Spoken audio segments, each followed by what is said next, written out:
Welcome, Dino D, American and Philippines YouTube channel with Yumi. Here she is. Please subscribe, leave a comment, click the like button. So today what we have is a video with Filipina P discussing marriage in the Philippines. Whether you should marry or not, pros and the cons, the goods and the bads, what you can gain, what you can lose, what to watch out for, what to do and what not to do. So I used JR Express on Monday to get my letter to the embassy and confirmed today that it actually got to the mailroom yesterday, the 23rd. I've been trying to get this done since February 15th, 2 times through the post office, and they're still not been delivered yet.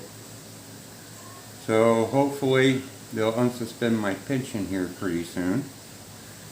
So let's get on to the video with Filipina P and marriage.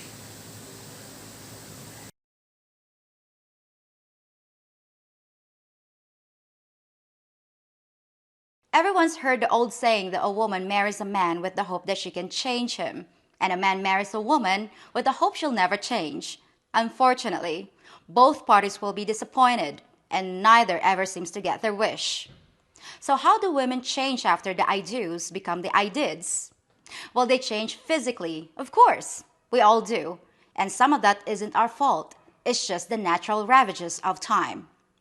But often, once a woman gets married, she has a tendency to think she's already reached her goal. She's crossed the finish line by securing a partner, so she might not try quite as hard to keep in shape. Her routine of 3 days a week at the gym becomes 3 days a week of fast food, and suddenly, the convenience of Burger King has replaced the effort of those home-cooked meals she used to make before the ring went on her finger. Within just a few years, what was once a hot body is now a hot mess. And while that can be true of both sexes, a woman's looks decline more rapidly anyway, making the change more noticeable, and in some cases, downright depressing. But hey, stuff happens, and you still love her, right? So you shame yourself for being so superficial and try to keep the spark alive. But then there's that other change, the one in the bedroom. When a woman is first dating a man and trying to attract him, she usually finds out what it is that he likes and gives it to him times 10. If she's smart, she pretends that's exactly what she likes too, so it's obvious she's his perfect match. The first few months are a paradise of oral delights and nocturnal adventures that bewitch the mind and ensnare the senses, to borrow a line from Professor Snape. But as you've probably discovered, nothing kills paradise faster than a dead bedroom. And unless you're remarkably lucky or remarkably talented, a dead bedroom is what you're gonna have. Just listen to this statistic. 69% of long-term couples have sex less than 8 times per year. Just let that sink in for a second. Along with the irony that the percentage happens to be my favorite number. But the biggest change, the one that puts the final nail in the coffin that was your marriage, is the change in attitude. In the early years of your relationship, her motto was, "Look at all the things I can do for you." But over time, her slogan becomes, "What have you done for me lately?" Because no matter how well you've provided for her, no matter how you try to keep things on course, even through the worst of marital storms, here's a universal truth that you ignore at your own peril. If a man stops earning, if he stops leading, he loses a woman's respect. Quietly at first, almost imperceptibly, and she might not even understand why she feels differently about him, as her admiration turns to disrespect, and eventually to disgust. The man is often clueless as to what's going on, and may try to fix things by doing more to help around the house, or compromise on things that he used to be adamant about. But much to his surprise, that only makes things worse, and he might not even know what a bad situation he's in until he's served with divorce papers. Now, I'm not saying that every woman is an evil witch that plots the destruction of her marriage, but there often seems to be a predictable pattern of events that leads to its demise, and all these events involve a woman who changes. But now let's go back and look at the other half of that old saying, that a woman marries a man hoping to change him, but she always fails because men don't change, which means they deliver what they promised all along, right?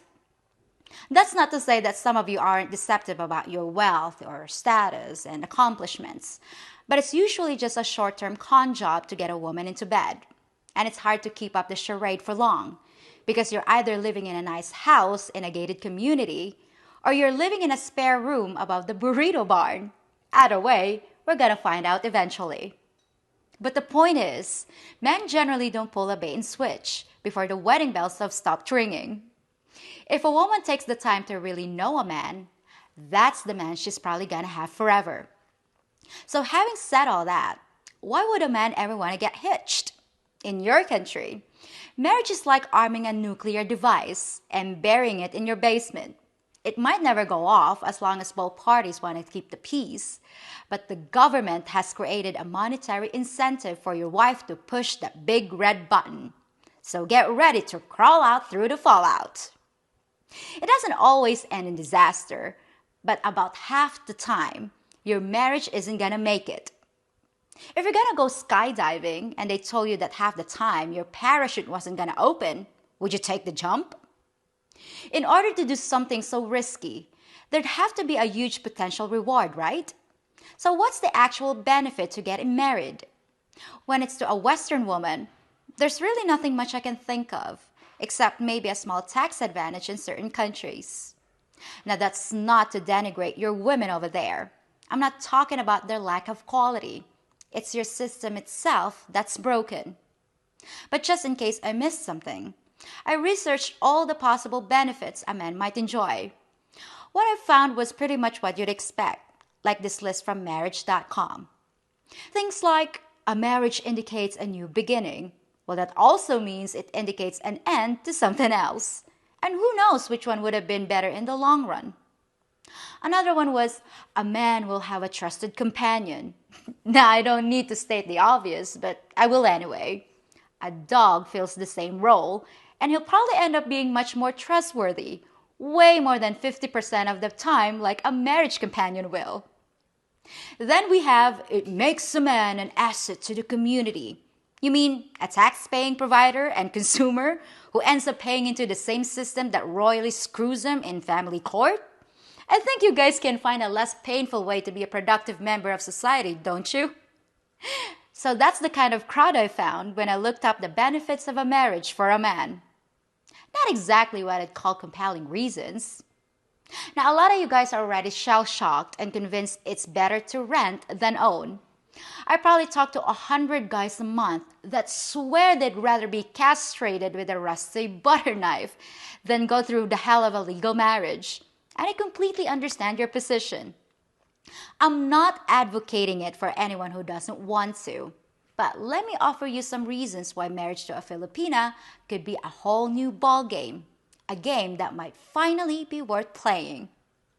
But instead of telling you how great Filipinas are, because some of us are and some of us aren't, I'm going to talk about how marriage works differently here, making it less of a threat, less of a risk. Filipinas, way more than modern Western women, are still brought up to idealize marriage. It's pounded into our heads that a real woman gets married. A woman achieves her dreams by staying married and keeping her husband happy. To us, being married is a status thing too. And once a woman hits her 30s, a single or separated woman is considered less successful than a married one. And in traditional Filipino families, it's frowned upon just to live with a man, much more so than in the modern West. Think about what it was like back in your 1950s and the reaction a woman would get from her parents, her church, and her community if she shacked up with a guy. She'd be an outcast. People still did it, sure, but they were more on the fringe of respectability. What's often said that the Philippines is like the 1950s version of the US in many of its attitudes. So you can imagine the pressure on a Filipina to make her relationship legal and make it work. Unlike in some countries, a broken marriage is viewed as a woman's failure to keep a man, not a reason to go out and party with your girlfriends and talk about how much money she can get out of the breakup. Now, single Filipinas who are still on the market do have the reputation of handing out a lot of free samples, if you know what I mean. But married Filipinas typically do not, and a remarkable number stay faithful to their husbands. As always, I did the research and got the stats. And while 13 to 20% of Western women cheat on their husbands, Filipinas cheat less than 10% of the time. You might say that's because adultery is punishable by prison time here, and that's true, but it doesn't seem to stop the Filipino men, who cheat at a ridiculously high rate of 36%. Cheating is an epidemic here, but not on the part of the women. And before you ask the obvious question about who all these men are cheating with, it's often with the women who charge for their time. The point is, once a Filipina bonds with you through marriage, we tend to take our vows seriously. So one of your biggest benefits to marrying a Filipina is that the odds of your relationship going the distance are substantially higher than in a Western marriage. But what about the risk to you, the Western man? What's different about the threat level when marrying a Filipina?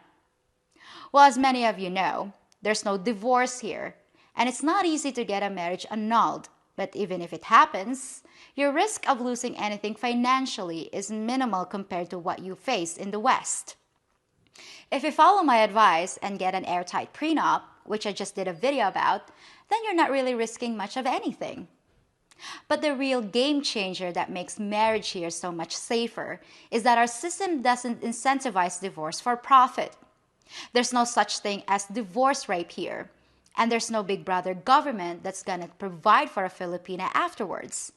All we have is you, and we're not likely to ever let you go. Now, despite all that, some of my recent interviewees said that they're not at all interested in getting married, but they still wanna offer the same type of permanent companionship, just without the paperwork. To a Western woman, that might work out just fine, especially if she has a comparable career or source of income to fall back on. But where does that leave the average Filipina? She has no guarantee that you'll stick around, and she's constantly worried that you'll trade her in for a younger model. Without the commitment of marriage, she might be in a very vulnerable position, and her world as she knows it could end at any time. Now, for me personally, I don't feel the need to have a piece of paper that says I'm married.